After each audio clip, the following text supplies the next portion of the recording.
एक 20 साल का लड़का जिसके पास जूते भी नहीं थे, उसने 100 करोड़ की कुर्बानी कैसे दे दी? ये कहानी आपका दिल हिला देगी। एक माँ बीमार बिस्तर पर लेती है। एक पतला सा लड़का राशिद 20 साल का, कपड़ों में पैबंद, नांगे पैर, सुबह सुबह निकालता है मजदूरी के लिए। राशिद लाहौर के एक छोटी बस्ती में रहता था। बाप का साया बचपन में उठ गया, माँ बीमार थी। राशिद ने स्कूल छोड़ा, मजदूरी शुरू की। हर रोज 2 जगह काम, रोजे भी रखते हुए सिर्फ एक दुआ करता था, या अल्लाह मेरे नसीब में भी कभी तेरे लिए कुछ कर दिखाना लिख दे। ईद उल अधा आने वाली होती है। बस्ती के बच्चे कुर्बानी के जानवरों के साथ खेल रहे होते हैं। राशिद खामोशी से देखता है।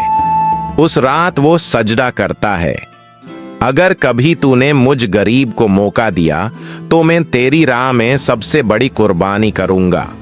उस वक्त उसे खुद भी नहीं पता था कि उसकी दुआ सुन ली गई है।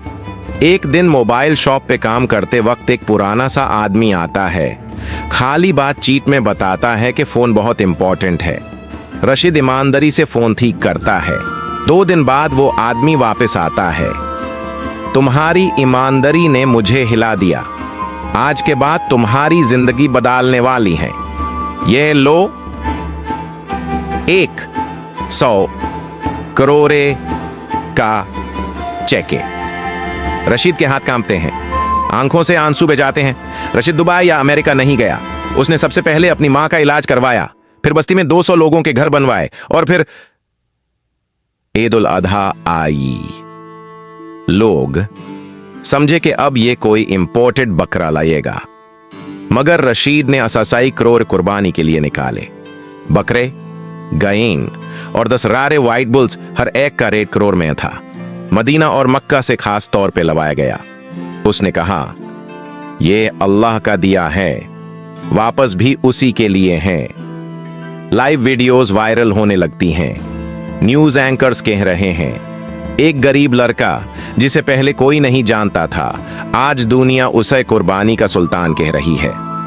सोशल मीडिया पे ट्रेंड बन गया। हैशटैग राशिद की कुर्बानी। इंटरव्यूज में वो सिर्फ इतना कह रहा होता है, मैं सिर्फ अल्लाह का बंदा हूं, वो चाहे तो रख दे, चाहे तो ले ले। वो माँ जो कभी बीमार बिस्तर से उठ नहीं पाई थी, अब मस्जिद में नमाज पढ़ती है।